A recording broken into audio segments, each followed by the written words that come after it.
Hello बच्चों, विज्ञान पीठ में आप सभी का स्वागत है। मैं आज आपको ऐसा ट्रिक बताने जा रहा हूँ, ऐसा स्ट्रेटजी बताने जा रहा हूँ नीट एग्जाम के लिए, जो कि आपको मैक्सिमम मार्क्स जो है आप पा सकते हो, मैक्सिमम मार्क्स ऑब्टेन कर सकते हो, गेन कर सकते हो। हमारी बात समझ में आ रही है? कैसे करेंगे, ये तरीका क्या है, किस बुक को पढ़ेंगे, कौन सा टॉपिक पढ़ेंगे, कौन सा चैप्टर पढ़ेंगे, सारी चीज़ों का कंक्लूजन आज मैं आपके सामने रख रहा हूँ।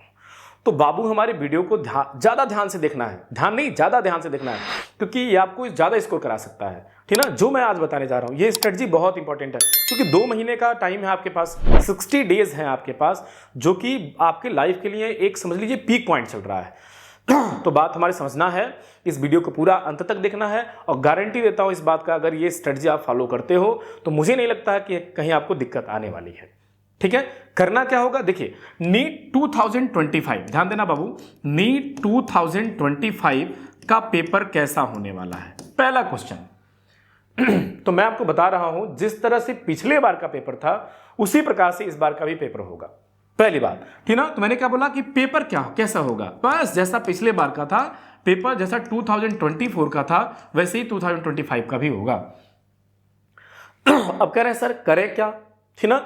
इसमें किस पार्ट से ज्यादा क्वेश्चन आएंगे मैं आपको बता रहा हूं। देखिएगा, पार्ट हम 2 में डिवाइड किए हैं, एक 11th का पार्ट में डिवाइड किया हूं और एक मैं 12th का पार्ट डिवाइड किया हूं। 11th वाले पार्ट में से आप 45% क्वेश्चन आएंगे, ये बात दिमाग में रखेंगे, और 12th वाले पार्ट में से लगभग 55% क्वेश्चन आते हैं।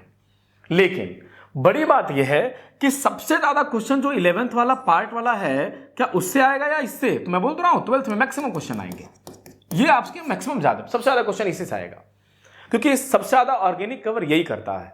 बात हमारी समझ में आ रही है?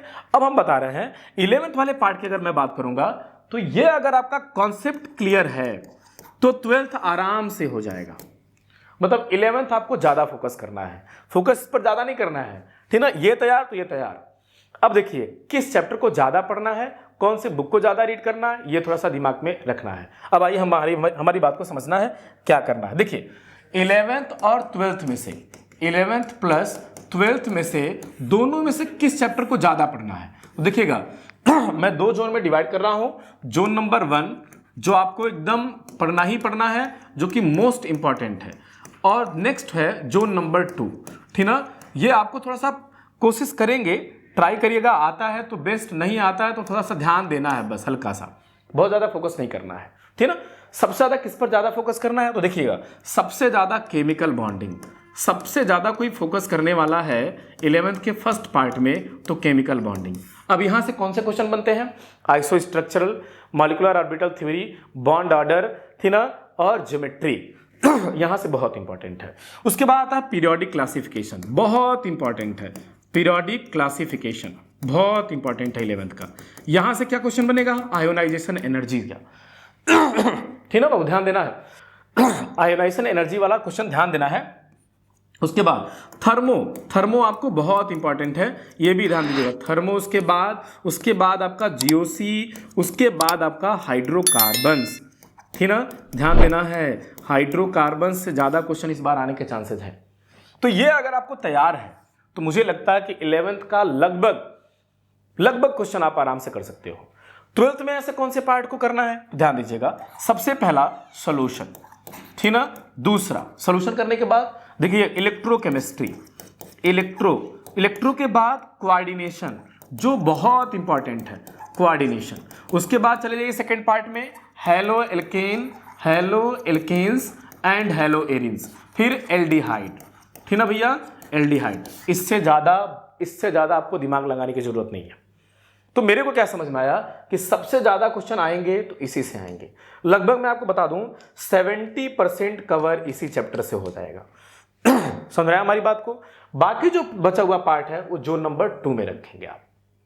समझ आया मेरी बात? तो इस बात को थोड़ा सा दिमाग में रखिएगा नीट एग्जाम्स के लिए, ठीक ना, कि ये चैप्टर बहुत इंपॉर्टेंट है। अच्छा, दूसरी बात, आपको कौन से चैप्टर पर ज़्यादा फोकस करना है, इस चीज़ को लिख लीजिएगा अपने, जहाँ पर आप स्टडी रूम बनाए हो, स्टडी टेबल वहाँ पर ऐसे लगा लीजिए, इसको ज़्यादा से ज़्यादा पढ़िए। और दूसरी बात देखिए, मैं आपको बता दूँ, सर फिजिकल कैसे पढ़ाएं? पहला क्वेश्चन बच्चों को आता है, सर फिजिकल केमिस्ट्री को कैसे पढ़ाएं? फिजिकल केमिस्ट्री को कैसे पढ़ें, तो हम आपको बता रहे हैं, ध्यान दीजिएगा। पहला, फार्मूला शीट बना लो भाई, ठीक ना, फार्मूला शीट बनाओ, ठीक ना, और रोज जैसे खाना खाते हो ना उसी प्रकार से रोज इसको खाओ, रोज रटो, एकदम रोज पढ़ो, फार्मूला शीट बनाओ फिजिकल केमिस्ट्री का, ठीक ना, उसको रोज पढ़ो, प्रैक्टिस करो। प्लस क्या करना होगा, दो चीज, PYQ करिए, ठीक ना, और NCERT के क्वेश्चन करिए, बहुत इंपॉर्टेंट है, इससे ज्यादा क्वेश्चन नहीं आएगा। अब कहेंगे सर इनऑर्गेनिक में क्या करें, इनऑर्गेनिक के लिए क्या करें, तो भाई जितना मैं आपको बता रहा हूं उतना फॉलो करिए। फिर देखिए कहानी, इनऑर्गेनिक के क्या करें बाबू, केवल NCERT पढ़ो, क्या पढ़ो, NCERT पढ़ो, केवल NCERT पढ़ो। उसके अलावा NCERT की लाइन बाय लाइन, NCERT की लाइन बाय लाइन पढ़ जाइए, बहुत इंपॉर्टेंट है, ठीक है। नेक्स्ट तीसरा, ऑर्गेनिक क्या पढ़ें, सेम बात, वही लाइन में बोलूंगा, केवल NCERT पढ़ो, ठीक ना। इससे ऑर्गेनिक में करें क्या, मैं आपको बता रहा हूं, नेमिंग रिएक्शन का एक सीट बनाइए, नेमिंग रिएक्शन का एक सीट बनाइए, ठीक ना। दूसरा टेस्ट जो है ऑर्गेनिक में, उस टेस्ट का सीट बनाइए, इससे ज्यादा क्वेश्चन नहीं आएगा, वादा करता हूं। तो आपको समझ में आया होगा कि NCERT क्यों पढ़ना जरूरी है, क्योंकि सारे के सारे लगभग नहीं पूरे 100% क्वेश्चन NCERT से ही आते हैं। अब देखिएगा हमारी बात, मैं पीछे बताया हूं, ये जोन नंबर 1 वाला और ये जोन नंबर 2 का क्वेश्चन जो चैप्टर है, ये बहुत इंपॉर्टेंट है बाबू, इसको थोड़ा सा ध्यान देना। 1 2 3 4 5 6 7 8 9 10, ठीक ना, 2 2 4 2 6 2 8 2 10 चैप्टर आपके लिए बहुत इंपॉर्टेंट है। लगभग 70% आप कवर कर जाओगे, 35+ क्वेश्चन कर जाओगे आप आराम से, ठीक ना। तो मुझे जहां तक उम्मीद है आराम से कर लेंगे आप। तो इस चीज़ को स्ट्रेटजी आप बनाइए, कोई टाइम टेबल मत बनाइएगा, ऐसा करना है वैसा करना है, जैसे आप पढ़ते हो उसी प्रकार से पढ़िए, ठीक है। थोड़ा सा स्ट्रेटजी और अच्छा कर लीजिए, मतलब मेरे कहने का मतलब ये है कि टाइम टेबल लिखिएगा मत, तो फॉलो नहीं हो पाता है, ठीक ना, उससे वो फॉलो होगा नहीं। थोड़ा सा बस आपको ये फोकस करना होगा कि हम मतलब किस तरह से पढ़ें, जो टाइम ड्यूरेशन थोड़ा सा बढ़ा दीजिए, 2-2 घंटे का टाइम थोड़ा सा बढ़ा दीजिए, ठीक ना। थोड़ा सा ध्यान देना है, अच्छे से स्टडी करते रहना है, और वीडियो पूरा जो देखे हैं उसको नोट कर लीजिएगा, स्टडी करते रहिए, इससे ज़्यादा क्वेश्चन नहीं आएगा, और ज़्यादा हाइपर होने की ज़रूरत नहीं है, पेपर बहुत ईजी बनेंगे, जैसे पहले बनता था वैसे ही पेपर बनेगा। बात समझ आई हमारी। तो आज के लिए इतना ही, तब तक के लिए धन्यवाद, मिलते हैं next number. Thank you, God bless you, bye bye.